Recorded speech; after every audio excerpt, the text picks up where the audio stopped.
So let's ask Sylvia. I actually read several of her books, but before we get into the books, let's ask her, what was her childhood like?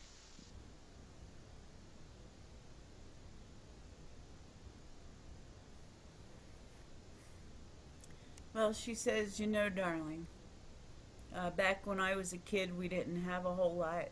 Uh, Times were tough.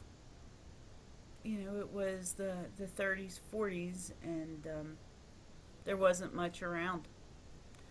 Growing up, I always had quite the precocious personality, and there were many times when my parents didn't know what to do with me. Um, but the household was loving in its own way. Yeah, it was a good thing growing up. So you had a happy childhood then? Would you consider it to be a happy childhood?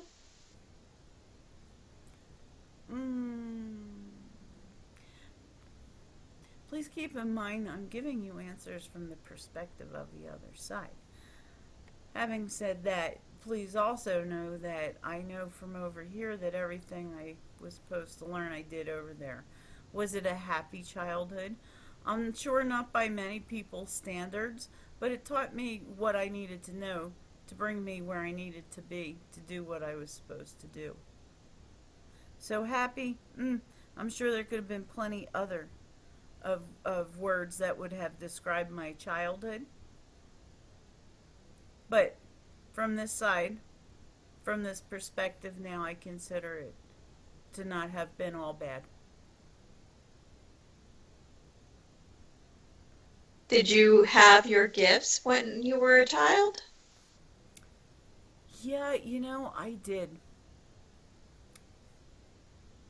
It wasn't like I could just come out and talk about it because when I tried to, I was pretty much pushed aside. And that part of the childhood that others wouldn't refer to as being happy. Um, I was alone a lot, and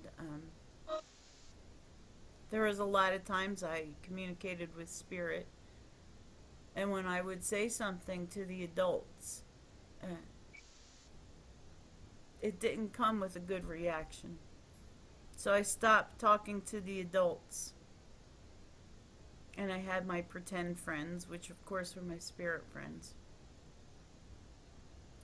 And I got to tell the difference a little later on as I was growing up, that my friends didn't see them the same way I saw them. So that was my first inkling that it was perhaps spirit. I could feel energy. You start to go on with life and you know that this is there. It does get distracting when life happens, but eventually it comes back. So, yes, I did. I have been aware of this gift my entire life, just about. Um, did I pay attention to it and focus on it? Not until I was in my, 20s, 30s. Okay. And I missed that. I'm sorry, the internet kind of hiccuped. Did you say 20s? I acknowledged it, let me say, when I was in my 20s. I started developing it. And then into my 30s, it became stronger.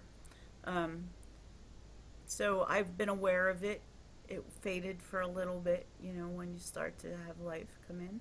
And then it came back into its own where I acknowledged it and was aware of the gift as well. Oh, okay. And so when did you come out of the closet?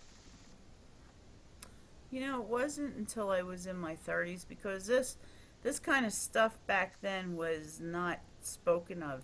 It was very taboo.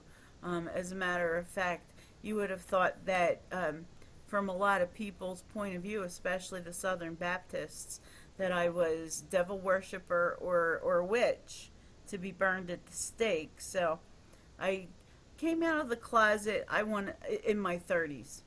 So Baby steps is what I took, and it wasn't always received well.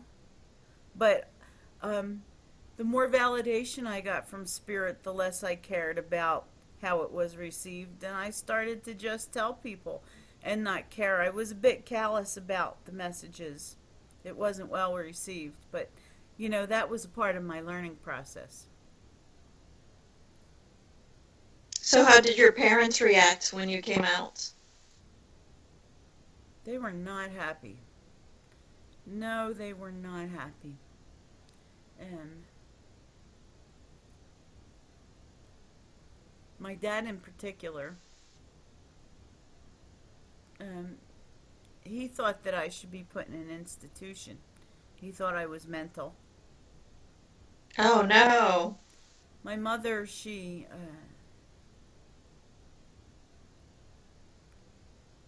thought she could pray it away.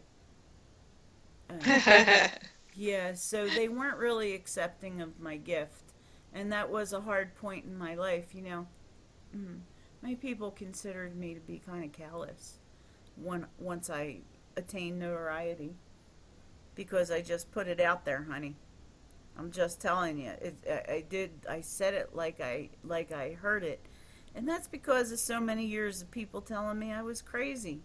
Well, what kept my sanity during that time was validation from spirit, my absolute knowing that I was hearing spirit and what I was supposed to be hearing.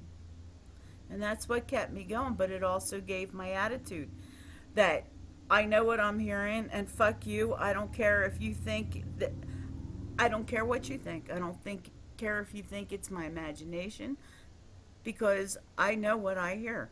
And that's how I got my callous attitude a little later in life. Right. Well, it makes sense coming from that background that you would have that attitude, you know? It wasn't highly accepted. I owe a lot to Edgar Casey. He really opened a lot of doors. People were fascinated by that. And for hell's sake, the life of me, what is the damn difference? Okay, so he goes to sleep and he channels. I'm awake and I channel. Whatever. I'm glad he opened the doors, but it didn't make any good sense to me why people would judge one as different from the other. Right, exactly. Well, now that you're there, um, maybe you can figure that out. What do you get when you ask that? Well, I figured it out, and it's all part of the learning process. And here's what I really have to tell everybody: we're all in this gigantic tapestry. Each one of us are a tiny little thread that makes up this gigantic big picture. And each one of us are integral to making this beautiful big picture. The color of the fabric, the color of our thread, the color of the thread of each soul is a different hue depending on their learning process. And when the learning process is early and the hues are light, they just haven't come to a place of non fear. So, not only, was Edgar asleep so they couldn't hold him accountable, or that's what they thought, but he was also a man. Yep, I was going to bring that up. So, back in that day, because it was, way back in the days of black and white TV, um, it wasn't acceptable for women to do anything but fucking cook in the kitchen and raise kids and send them to school and get them off. So that's another reason. People just weren't ready for women to be strong personalities like I was, and they weren't ready for spirituality and mediumship and speaking with spirit coming from a woman, many people weren't ready for it coming from a man. But it did open the door.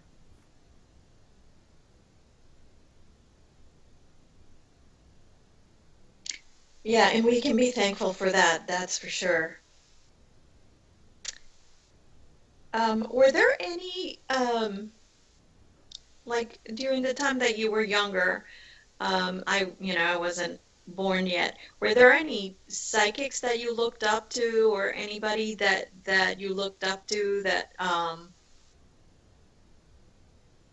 wasn't Edward Casey? Well, back in that day, televisions were scarce, especially where I grew up, right? They were just starting out anyway. You didn't like have this that you could stand up in front of the shop and go, ooh, oh, ooh, that, what? So people found their way to spirituality and mediums through gypsies and card readers and palm readers and tarot cards. And if you happen to be in the neighborhood or if you happen to be at a fair and you had 35 cents, you could have some cards read or your palms read or whatever. When I was a teenager, I saved up my money,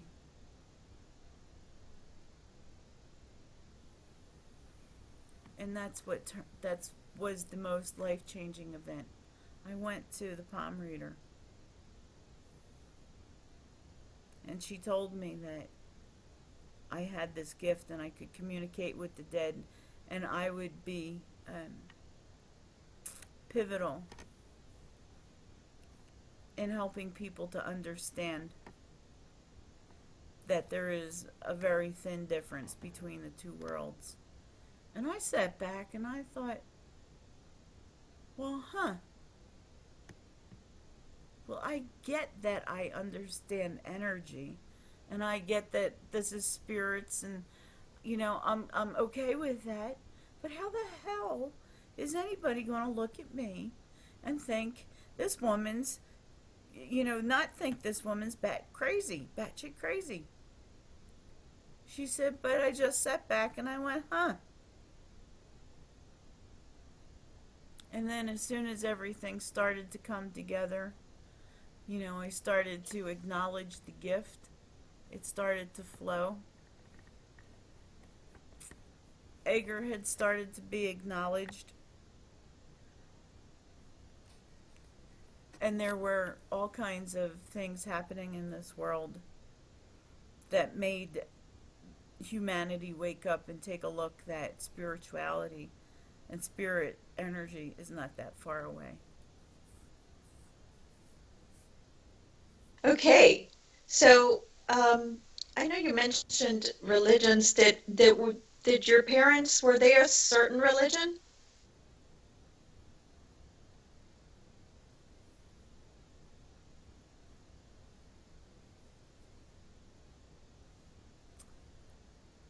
She said, oh, yes. My parents were Jewish. Oh boy. She says, talk about mm, a very habitual, ritual, fearful, uh, kind of way for them to live. They were afraid of everything. They didn't have Right. money, and they were afraid that everything was always going to be taken away from them. They were fearful people, and religion and Judaism had a great deal to do with that. I wonder if that comes from the Holocaust and what happened in the Holocaust, and if it's um If it's passed on, that fear is passed on through DNA. Well, um, it's totally a possibility because there is cell memory, she says. But along with that cell memory, your soul has to have that contract to be with this body at this time for that soul memory to take place. Um, Wow, interesting. hold on. So I forgive me. She's smoking, right? She's sitting back and she just with the long cigarette thing, and she looks quite like Cleopatra in like a 30s costume tonight. Oh. And she's lounging on a lounge chair. And again, I'm sorry, what was the question? No, it was just we were talking about how there's a possibility that there's cell memory from the Holocaust Oh, that's passed on. yes, she said cell memory is a real thing. And again, with the right contract, with the right, and when I tell you, when I say contract, I mean things that were not, even though these folks that died in the Holocaust contracted it, but there were still things that they left that they didn't experience here. So they come back, they want to reincarnate to settle whatever that is that they hadn't figured out in that lifetime. And when they come back, that DNA, that cell memory comes with them. Is it true? I had heard, I think it was through Cryon, that Jewish people are the only people that reincarnate with each other. In other words, um, they're like the keepers of information or something like that. Does that make any sense? You know, she says, I'm a big fan of Cryon. Lots of that information that Cryon puts out there is dead on. She said, but I'm going to call bullshit on this one. Okay. All right. Because it sounded kind of weird to me. I would think that there wouldn't be uh, a race. I don't want to call it a race, but a religious that She says, connection. think about it this way. If that was the case, if that were true, then then the fact that we're all the same would not hold true. Right, exactly. And that's why I'm asking because it just doesn't make sense to me. So, okay. All right. Awesome. Let's see. How did you get famous? How did that all happen? How did you go from being just a regular psychic to all of a sudden just being called upon, and then getting just famous? She says it was dumb luck. She says, I moved out to California, and I had a reading with somebody, and they said, "Oh my God, I really think you can help my friend. Would you mind?" And I said, "Of course not. Of course I would never ever mind helping anyone." Well, that someone that she helped, she says, happened to be a famous Hollywood person, not a actor but a producer, and he brought Okay. her out to a party, and she says the rest is history. She says just dumb luck. Somebody that knew somebody that knew somebody. Oh, wow. Okay, and so was it a really fast, move to being famous, or was it like a slow? from then on, or was it pretty quick? No, it was a progression, to be honest. After that party, my readings picked up and I got word of mouth famous. Um, and it's kind of like the mediums in Hollywood today. There's a few of them that their go to, and then you know they kind of get their word of mouth around. And that's how I picked up a lot of readings, and I was doing really well. I was abundant and lucrative. Some liked me, most liked me. Once in a while, you get one, not so much. Um, and then I met somebody by the name of Douglas, Mike Douglas. Mike Douglas is a talk show king, and he's one of the first people that ever had a talk show. Hmm. And it was an afternoon talk show, and I had one uh, one interview with him. I was picked up with Johnny Carson, and then so on and so forth.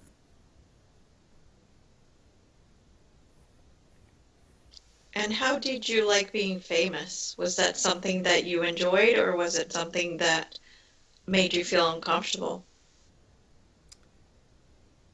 Well, with fame comes responsibility. You can't go, okay, I like the money and I like the cars and the vacation and everything that the fame affords me, and not be willing to take the responsibility of um, losing your anonymity and losing your ability to go out, in public without people saying, "Can you talk to my mother?" So it's a double-edged sword, and at the beginning, it was a little bit of an adjustment, and I liked it. I'll be honest with you, I really did like the attention. Um, you get used to it, and it's okay, and you deal with it, and it's fine. She says, by the end of my life, I get tired of it. It was like a wave. So, do you feel that it changed you, that maybe it changed your way of being less authentic? The fame, you mean? Yes. No, honey, I was authentic down to my very painted toenails every damn day of my life. That's great. That's great to hear because fame can change people, Oh, yeah. and and it's usually not for the good. So if you were able to stay grounded, then that's a very good thing.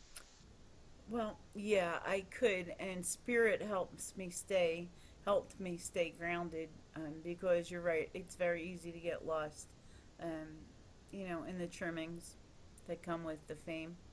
And, it is. But no, spirit helped me stay grounded. I feel like I was my authentic self every day. I didn't sell out for anybody, and I didn't care who didn't like what I said. Did you ever get asked to do something you didn't want to do?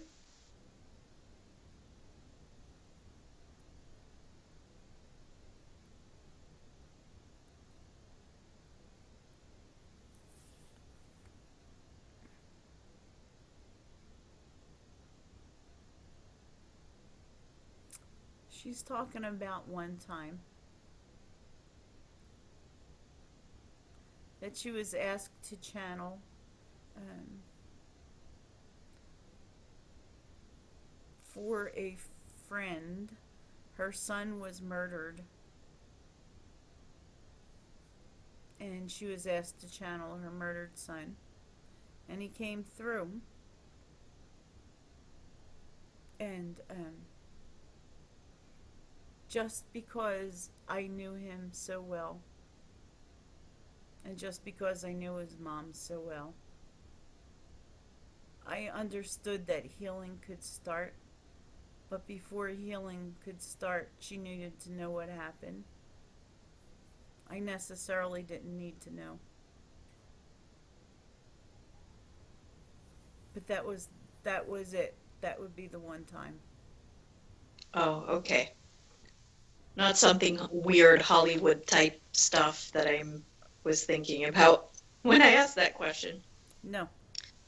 Okay. All right. Um, Sylvia, I know you had a son, but I don't know much about your marriage. I mean, if you even had one, were you married? And if so, how long was it a happy marriage? Everything has its purpose. The purpose to that marriage was my son. He was my companion. We butted heads at times, but loved each other deeply. He was my twin flame, to show me the good, the bad, the everything. The marriage lasted for 3 short years, and he not only drank,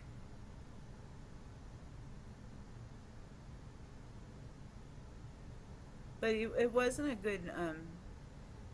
a good union, and I didn't talk about it because why? It was done, it was over. I learned what I needed to from it, and then I moved on.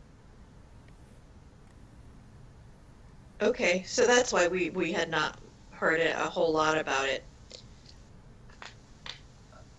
Oh, what wh- I had heard that you had died, but I had no idea what you died of.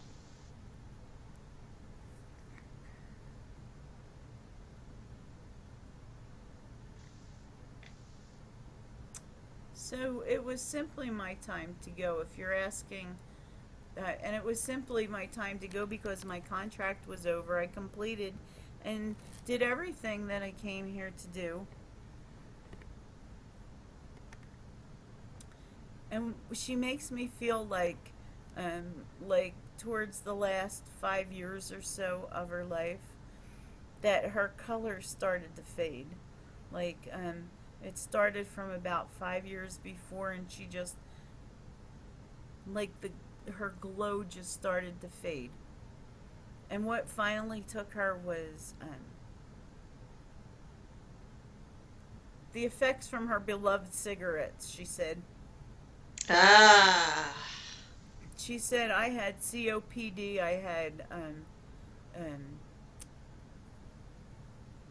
emphysema, yes. and Horrible disease.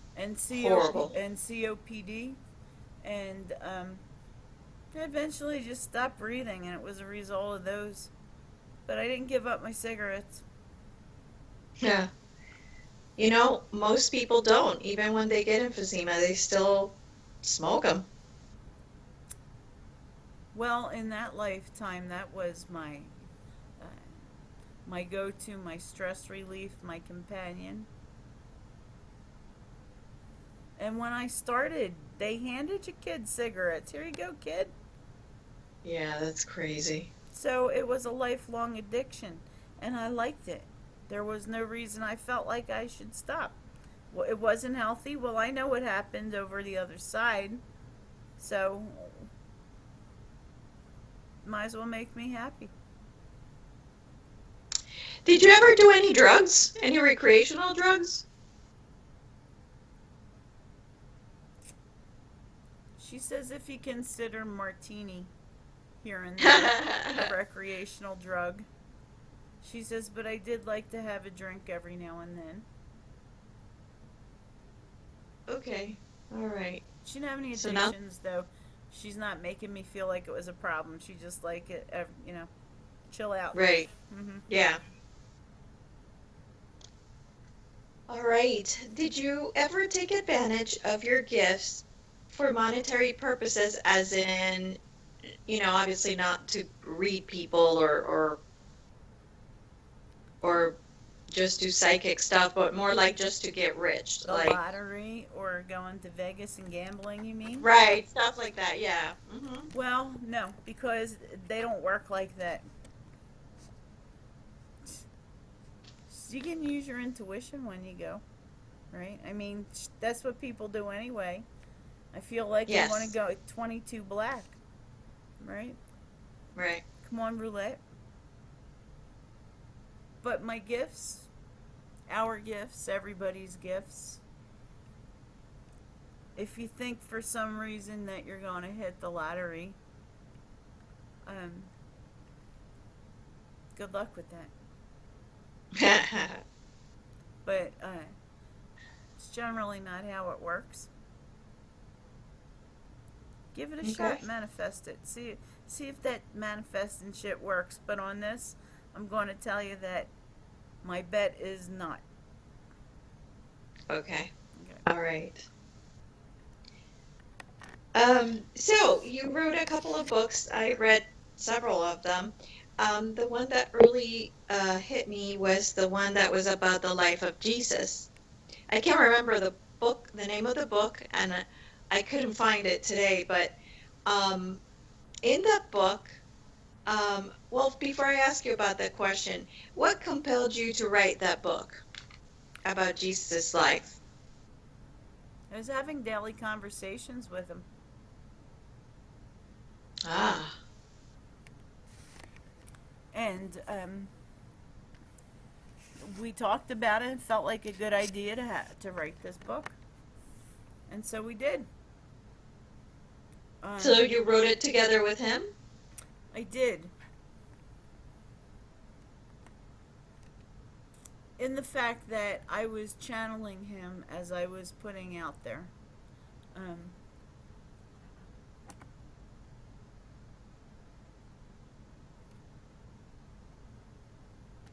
it was a collaboration, is what you just said. Wow. Okay. All right. Well, I wanted to ask you, I mean, I know that most mediums have a filter, and I wanted to ask you the information that was in that book. Now that you're on the other side, um, do you still feel that it's 100% accurate? Well, hell no, honey. It was 100% accurate at the time because that was the information I was getting. You know, I don't care who medium, what medium, how good you are. Even if fucking Eric sits next to you, there's going to be stuff that you don't get 100% right or accurate. But it sure is accurate at the time it's coming in because that's what you hear. Right. On this side right now, is it different than what I thought? Oh, hell yeah. Yeah, and that's why I'm asking so what should I take out of that book that as truth and what it wasn't?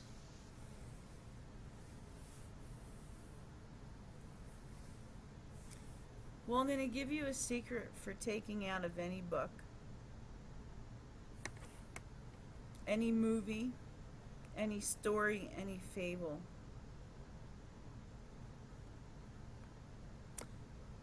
There are truths in everything, bar none.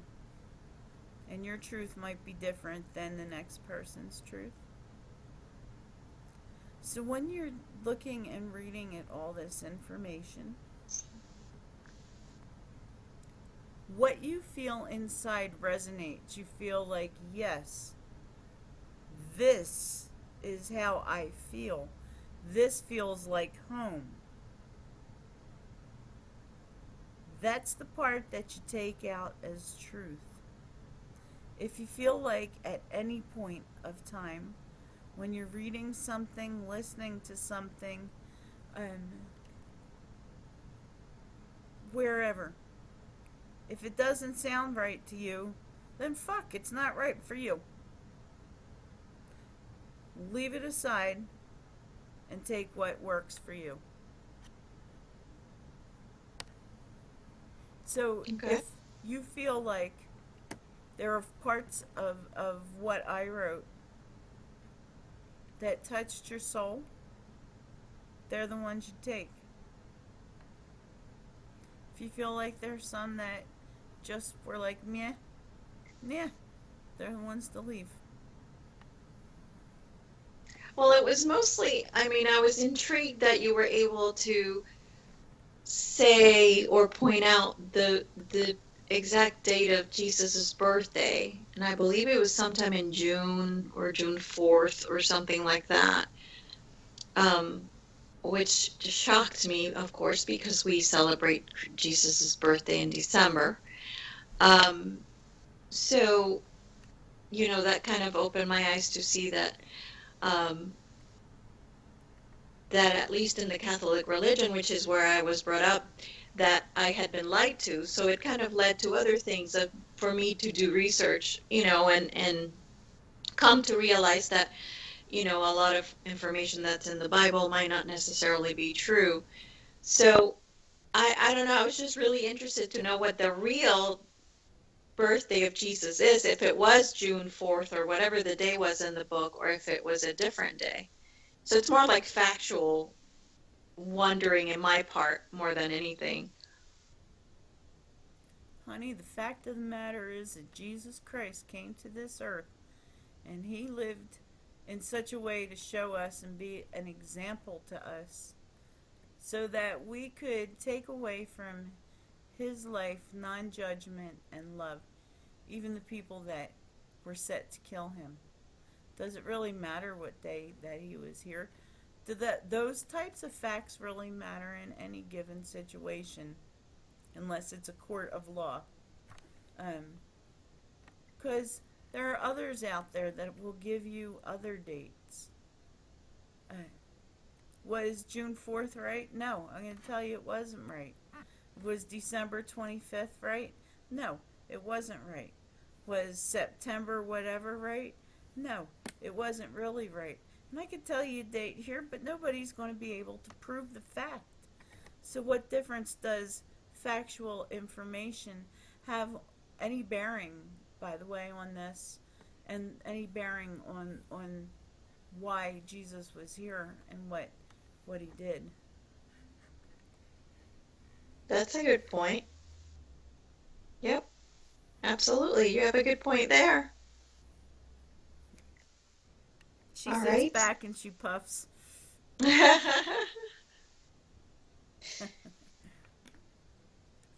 Let's see. What was your favorite celebrity that you met and why?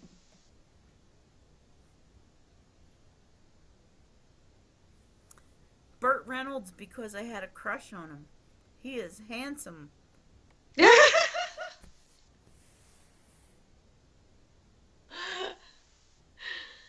She says, I'm not lying about that. Has he passed away? No, Oh, okay. I was gonna say, do you party with him now? no, he's still here. Ah, okay. She's like, meh, when he gets up here, I'll welcome him. Awesome. Well, that is all the questions I had. Was there anything that you wanted to share with us or why you wanted us to talk? She says, I'm always happy to talk to people. I want to tell them what it's like up here. I'm always happy to answer questions because, in my frame of reference, it's like paying it forward because of all the spirits that communicated with me. I like to help. I like to be there for you. And tap on me anytime. I'm always happy to answer questions. Fantastic. Mm-hmm. Well, that's awesome. Mm-hmm. Well, I don't know, Marie, do you have any questions? Okay. Nothing here. All right. Well, you know what? Thank you, Sylvia. We are honored that you were here with us and that you took the time to, give us all this information and share with us. And we want to thank you so much. She says you're very welcome. And it was fun sitting here chatting with you ladies. Oh, it was wonderful. Thank you.